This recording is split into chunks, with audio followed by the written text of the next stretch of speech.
It's a dream. In one garage, you keep a 240-mile-an-hour legend, the McLaren F1. In the other, you've got Ferrari's finest achievement, the ENZO, a combined value approaching £2 million. Both of these cars are awesome on the track, but we wanted to know what's it like owning and driving them in real life on real roads. And now, for the first time, thanks to a generous fifth gear viewer, we can tell you.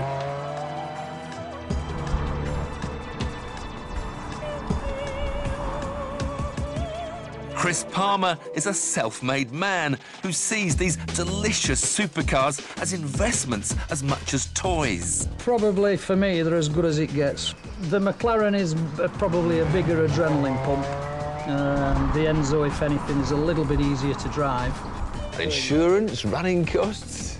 I don't back horses, so it's a vice that can be cheaper than gambling. With the cars back to back, we'll be able to tell you which gives the biggest thrill, which is the most expensive to run, and which drives the best. Come on, this is our ENZO for a day. There's nothing like this in supercar world. This is the supercar that looks more like a spaceship than any other. It's just stunning. And the closer you get, the more...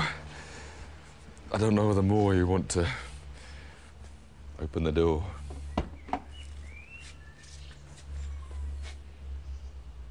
And it just invites you, it beckons you to come.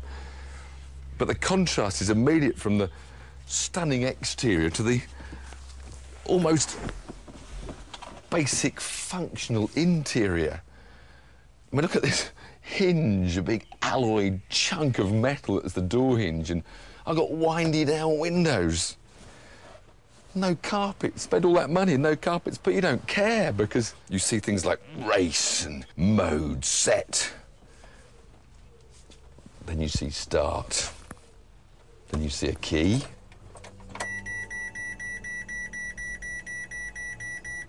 Lots of noises. Flip the pedals for N. Perhaps press the start button.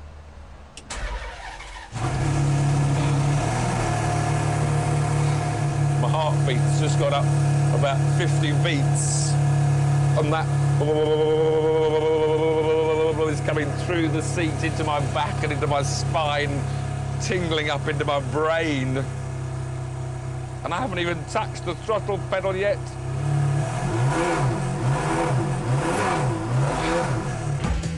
It's a car that gives you goosebumps, but the experience is slightly dampened because you know one day, just like the F40 and F50 before it, the ENZO will be replaced, whereas the F1 will exist forever as the McLaren flagship.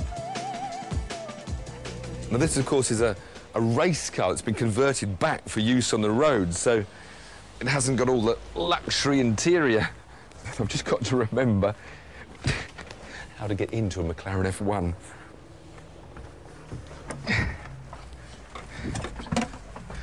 But once inside that brilliant driving position that Gordon Murray created, no beautiful dials in front of me, a race-spec dashboard, and this whole bank of carbon fibre surrounded switches.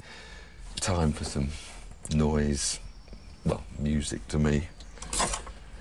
Full race-spec master switch. Ignition. Fuel pumps on.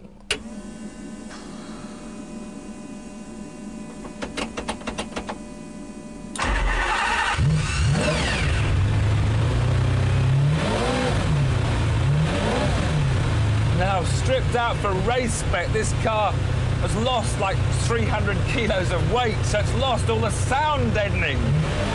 So this is not going to be a quiet trickle when you drive the car. In fact, I noticed these headsets, because the only way you can talk to a passenger if you had one is with these. hopefully I'll be able to drive without them. Because to listen to that V12 in the back is very special. Ferrari recommend the ENZO is serviced every 3,000 miles or 6 months, with the bill coming to between £2,000 and £3,000. A new set of tyres is about £1,000.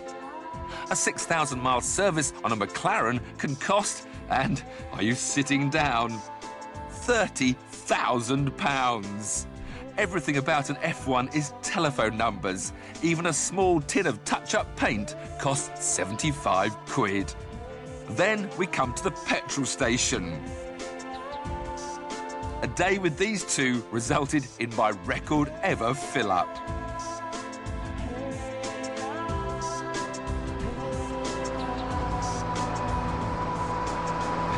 Now, whereas the ENZO does about 15 miles to the gallon, with the McLaren, you're going to be stopping at these fuel stations a bit more often, because this car in this specification does about 6 miles to the gallon.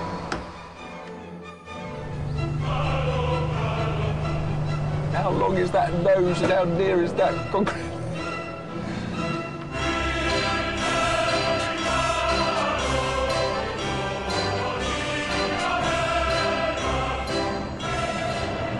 The funny thing is, I've now done some proper mileage in an ENZO, and it's nothing like what I thought it was. It's not an animal at all. It's calm, it's relaxed, it doesn't spur you on. It's a very pleasant cruiser. And I think the reason why you feel so relaxed is the fact that you know there's so much extra performance available. You're never going to get anywhere near its limits on the public roads if you don't bother to try. But I guess there's one button I've got to try, and that's the race button. Just to see how different it feels, because it does sharpen up the engine and the suspension. So we'll just have it in the rev band 3, then just press it and... Oh! Steering is now, yeah, sharpened a tad. The gear change should be a bit quicker. Suddenly I feel a bit egged on. It's amazing what a difference one button can make.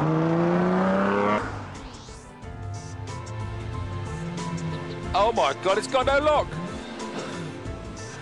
It's got the racing rack, which is faster, and it's got no lock. Oh dear.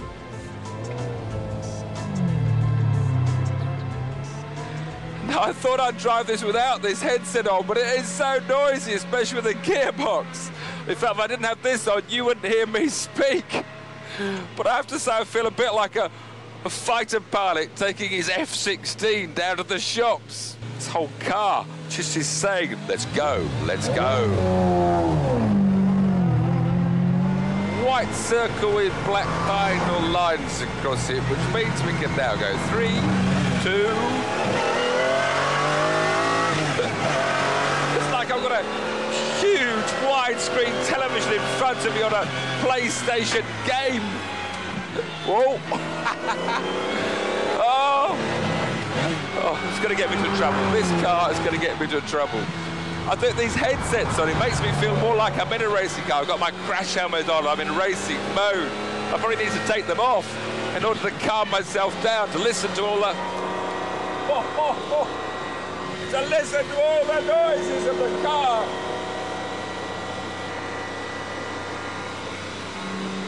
Oh my God.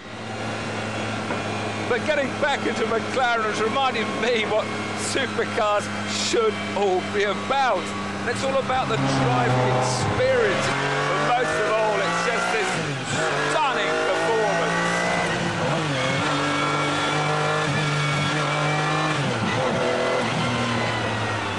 Because I'm sitting in the most exciting, I say this again, the most exciting road car ever built. You're still the baby.